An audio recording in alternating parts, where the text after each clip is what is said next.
Congratulations, you've topped your group. You're into the knockout stage. Quite emotional right now. We can see how much this means to you, but you must be so happy deep down. Yeah, I think I'm an emotional creature, if you must call it that. And I think that the questions that we're asking it just triggered that kind of emotion. I mean, it's been a long few weeks away from the family, which is the hard thing. And yeah, I think that just kind of riled up. But I saw the Conor Ben interview as well, and it was looking like it's almost like as if I'm speaking to myself in a sense in the interview. And every time he kind of welled up, I kind of needed to switch off at that point and kind of not listen to the complete interview because yeah, I know exactly what he went through and what he's going through currently. So yeah, I'm happy to go top the group. Group E was a tough group. I mean, we had really good players in there, but it just seemed like against me they didn't perform as well as they would hope, and I don't know why that was, but I'm fortunate enough to top the group. A well below par world champion today, and you took full advantage of that. Do you think him changing his darts has finally caught up with him so much in like mid-game and everything like that? Yeah, no doubt. I mean, a lot of the times we give him much respect because we know the quality of the man on the stage. Even when I went 2-1 up, and you'll see probably, I don't know if like watching the game, I was like just thinking to myself, if I just play my normal game, there's no way he's going to catch me because his dart wasn't flying properly through the air. You could just see he was kind of reaching, stretching. So it wasn't the Peter Wright that we expected. And I think that my game also hampered because of that, because I was expecting him to perform like he normally does. But yeah, I think it's caught up with him. And I don't know if it's all the things that it was like the social media things and the interviews that he's been saying, like Michael's not got any chance and stuff like that. I think those things kind of hamper players that have insecurities or problems with their game. So I don't know if all of those things, but yeah, for now I'm just happy. I'm just happy that I'm on top of the group. The World Grand Prix that you spoke about, that you wouldn't get burnt again. True. 100%. I mean, I've approached the game quite differently. We'll see very limited celebrations. I knew that what going through the group meant. I knew that going into that game, I was already through. So I just wanted to kind of cement my place, make sure that I get to the top, so that I'm kind of focused on a lot more things than just the Grand Slam, and I think that's just a massive build up to everything else that is kind of in the path of my career currently now. Now the format goes up, we're into knockout darts. Does the African warrior become a different kind of predator? In a sense, I feel a lot more comfortable on the stage. I mean, I've been on the stage for a long, like continuously now, and we've been playing darts for the last 3-4 weeks, and I've had some good spells, and I've had some obviously some torrid spells as well. So yeah, I just kind of gather from the positivity, and the game dictates kind of what African warrior comes out. But the most important thing is that I'm focused, and the confidence comes through. Devon, congratulations again, mate. Well done. Thank you very much. Cheers, Phil. I appreciate that.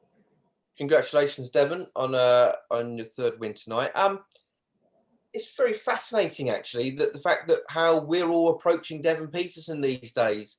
A year ago, this would have been, hey, unexpected. But here, this is like, you belong here now. You belong at the elite level. That's stage one. What do you do next? Yeah, I think today's victory also. It's like when you have the big tree in the jungle and you knock the big tree down, it sends vibrations through the earth and through the jungle. So the Devon Petersen now that you see is quite more composed and more experienced. I think before, like you said, unexpected victory and so on and so forth. But players are now kind of looking at me as a serious player, which I've always taken myself as a serious player. But I think that my game wasn't always out there. But now it's more like the shoes on the other foot in this instance, and I'm relishing the opportunity and the moments. I know that people saying that you ride the crest of the wave and all of those things, but I think it's more than that. It's not even just in form; it's just a new standard that I'm setting for myself and that I'm performing at. So yeah, just get used to it. I still feel as though I got more to give. I still feel that I can compose a lot more. But yeah, at this point in time, I'm enjoying life as Devon Petersen, the African warrior. It's also interesting that behind the scenes, and I don't intend for you to talk about this, but you've been putting a very interesting backroom together of a team that's around Devon of a huge amount of experience. This has been a year of great growth for you, hasn't it? Yeah, no doubt. The guys at Darts Talents has been phenomenal. I mean, you got the 180 as well, Mark Dean. That's part of the team. You got Wayne Mardell, Colin Lloyd, Phil Taylor.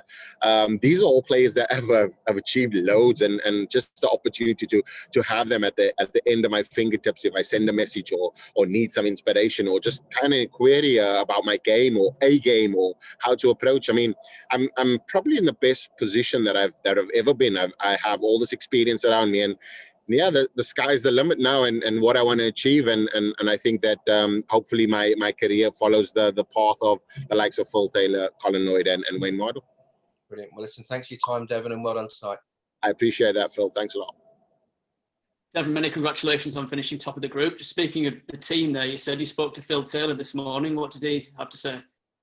Well, a big thing with Phil is he's always saying, I need to rest up. I need to be focused and approach the game like every other game. Make sure that you focus on the 501, not the whole game. But we speak about some intricacies of the game as well. And yeah, that's nothing that I'm going to divulge with you today. But it's yeah, I think having that opportunity. I mean, I've idolized Phil Taylor over the years, and once we contacted each other and communicated on a level and created that dialogue, it changed my mental space and the game in which I'm playing now. I mean, with the likes of Phil and Colin and Wayne as well. I mean, those players I've watched on VHS tapes. I mean, that's how young I was when I was watching them.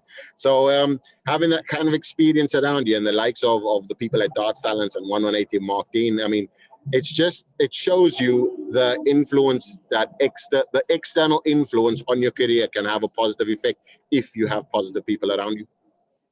Do you think more players should be seeking advice from these top professionals who've been there and done it in the game? Do you think more players should be following your lead? Not at all. Please stay away from all of those players because they are my kind of mentors, not yours.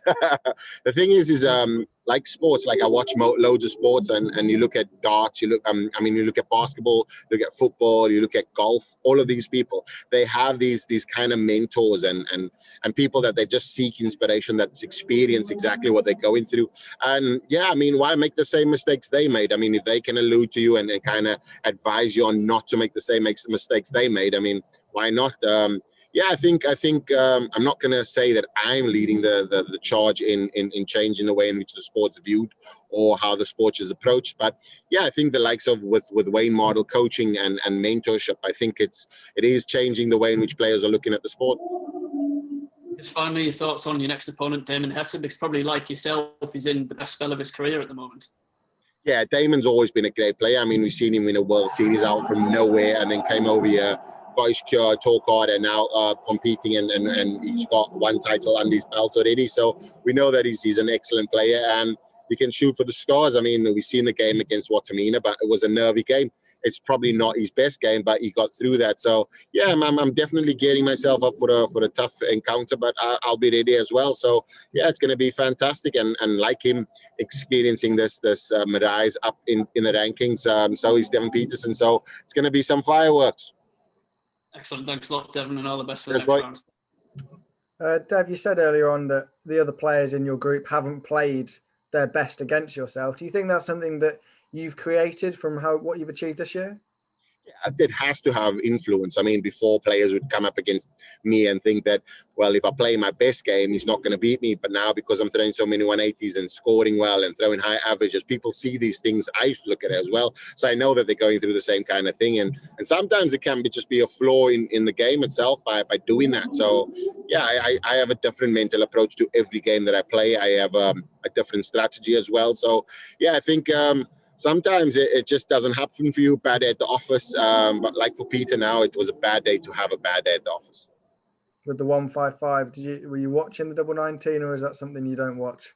Yeah, 100%. I knew that the way in which his darts was going, if it landed, it's kind of like his time in a sense. But I knew that the way in which his darts was going through the match, he didn't approach it with confidence. I know that he missed it just slightly, but that's the brilliance of the man. He can pull out a rabbit out of a bag at any point.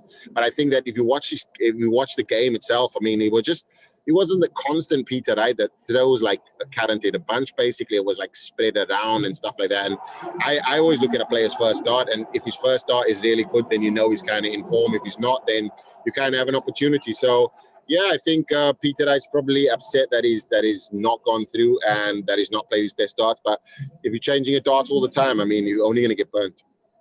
All right, brilliant. Thank you very much, Devon. Best of luck in the next round. Cheers.